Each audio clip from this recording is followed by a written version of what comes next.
Bismillahirrahmanirrahim.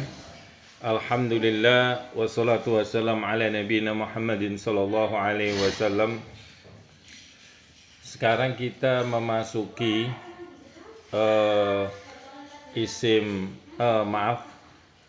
bagian dari isim marfu'at.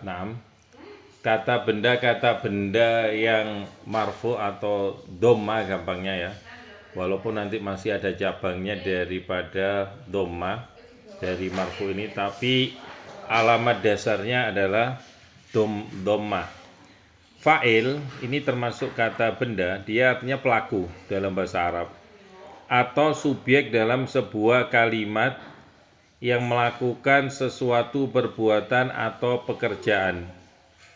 Fungsi utamanya adalah sebagai pelaku yang melakukan fi'il atau kata kerja ya. Kemudian fa'il selalu dalam keadaan marfu atau terangkat ya, marfu itu yang intinya adalah gampangnya dhammah, diingat-ingat dulu, dan selalu datang setelah fi'ilnya dalam kalimat.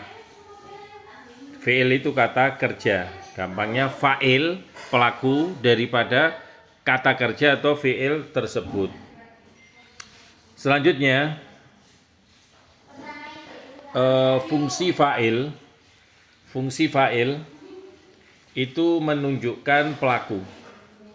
Fa'il berfungsi untuk menunjukkan siapa atau apa. Kalau siapa berarti kan makhluk hidup, apa itu bisa makhluk hidup atau benda mati lain, misalkan mobil yang melakukan pekerjaannya atau kendaraan atau alat tertentu. Kalau selain manusia misalkan hewan, sedangkan siapa keumumannya adalah manusia. Nanti akan diberi contoh masing-masing atau yang berhubungan dengan fa'il, walaupun tidak diberi contoh persis daripada siapa dan apa. Kemudian apa fungsi fa'il? Melengkapi makna fi'il. Dia melengkapi makna daripada kata kerja. Kehadiran fa'il melengkapi makna sebuah fi'il sehingga kalimat itu menjadi utuh dan mudah difahami. Kemudian dia memperjelas subjek. Ini fungsi daripada fa'il. Di sini memperjelas subjek yang melakukan tindakan sehingga tidak ada lagi keraguan mengenai siapa atau apa yang dimaksud. Jadi jelas sudah. Kemudian jenis-jenis fa'il. Kita bicara jenis-jenis fa'il. Jenis-jenis fa'il yang pertama adalah dhohir atau jelas, tampak. Kemudian mudmar, tersembunyi atau kata ganti dalam bahasa Indonesia. Misal kata ganti kan bisa kamu, dia, mereka, ini kata ganti. Dhohir, contoh atau penjelasannya, fa'il yang lafadznya disebutkan secara langsung dan jelas, bukan berupa kata ganti gampangnya. Misalkan nama orang, kalau itu berhubungan dengan siapa, misalkan di sini koma Zaidun ya, koma Zaidun, Z berdiri, maka fa'ilnya mana? Ini Z ini Z ini fa'ilnya. Lah koma jadi apa? Koma jadi fi'il atau kata kerja ya, fi'il atau kata kerja. Sedangkan Z ini adalah fa'il atau pelaku ya. Dia pelaku. Kemudian contoh di sini misalnya qoma Zaidun, ini karena siapa? Misalkan berupa barang atau benda mati juga bisa. Misalkan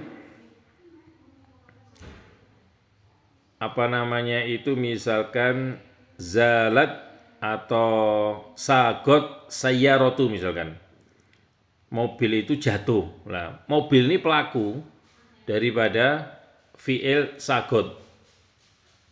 ya. Maka karena jatuh.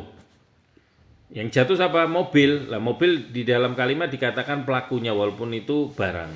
Adapun mutmar yang tersembunyi ini berhubungan dengan pembicara, dikatakan mutakalim. Mukhotob ini adalah orang kedua. Mutakalim misalkan ana, nahnu, saya, kami. Mukhotob misalkan anta, antuma, antum, anti, antuma, antuna, yaitu kamu satu orang atau kamu berdua atau kalian, ya lebih dari dua orang, baik laki perempuan. Orang ketiga misalnya ghaib. Di sini misalkan huwa, huma, huna, ya dia laki-laki, dua orang mereka laki-laki atau mereka lebih dari dua orang, hum, atau hiya satu orang perempuan, huma dua orang perempuan yaitu mereka dua orang perempuan, ataupun huna mereka lebih dari dua. Ini semua adalah mutmar. Contoh di sini adalah kata huwa. Dia tidak tampak di kalimat yaktubu. Kata yaktubu adalah kata kerja fi'il mudhari'. Nggak tampak siapa pelakunya di sini, fa'ilnya siapa. Maka karena ada ya, tanda ya di sini, ya, tanda ya di sini, ini kembalinya kepada huwa, laki-laki, kepada huwa di sini. Artinya huwa. Ini terpisah, sebenarnya ini nggak ada. Cuma ini kembalinya ke huwa, walaupun kata yaktubu sudah difahami. Kalau diganti ya-nya dengan taktubu, ini bisa ke anta, kamu, atau ke hiya, perempuan. Anta, kamu laki-laki, hiya, perempuan tunggal dia. Kemudian contoh-contoh sederhana di sini misalkan koma zaidun. Maka zaidun ini fa'il dari koma, kata kerjanya zaid berdiri, fa'ilnya zaidun.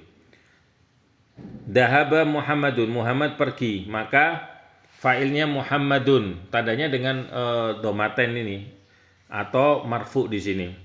Maka Muhammad pergi. Siapa yang pergi? Muhammad. Menjelaskan apa sih yang siapa yang melakukan pekerjaan koma dan dahaba, Zaid dan Muhammad. Maka Zaid ini adalah fa'il di kalimat pertama dan Muhammad dalam kalimat kedua. Kemudian yang contoh ketiga, kataba Mahmudun. Nah ini juga fa'il, pelaku daripada kata kerja kataba. Ini kataba bentuk fi'il madhi, dahaba fi'il madhi, koma juga fi'il madhi, kata kerja lampau. Kenapa kok ada risalata ini objek? Ini nanti akan ada pembahasan di mansubat. Kemudian yang keempat, al-ustadatu perempuan, hadarat ilal madrasah. Guru perempuan telah datang ke sekolahan. Maka di sini kata hadarat ini fi'il madhi karena ada tak taknis kembalinya kepada hiya atau al-ustadah. Al-ustadatu ini fa'ilnya adalah al-ustadatu. Sehingga di hadarat ini tersembunyi sebenarnya.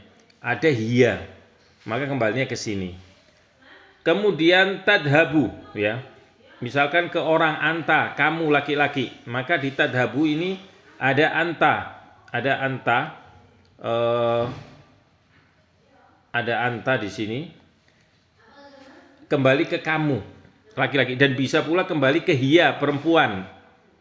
Ada dua kemungkinan, nanti akan sesuai di dalam kalimatnya. Karena tadhabu bisa kamu pergi laki-laki satu orang, atau dia, kalau dia hiya satu orang, dia satu orang perempuan yang pergi atau sedang pergi. Maka ini tergantung konteksnya. Kemudian terakhir adalah yadhabu. Kalau yadhabu ini kembalinya kepada huwa. Kembalinya kepada huwa, yaitu ghaib, domir yang ghaib, tidak kelihatan. Orang ketiga tunggal dia laki-laki yang tersembunyi. Lah ini sebenarnya seperti ini yang di sini, ini juga tersembunyi di kata ini. Namun karena di sini sebelumnya ada kata-kata al-ustadatu sebagai mubtada yang di awal, dia juga bab marfu'at dari pembahasan sebelumnya, maka ini gampangnya kembali ke sini, ke hiya. Hiyanya siapa? Yaitu al-ustadatu yang perempuan tadi. Naam, inilah pembahasan di dalam kali ini. Insya Allah cukup sekian karena sudah 10 menit.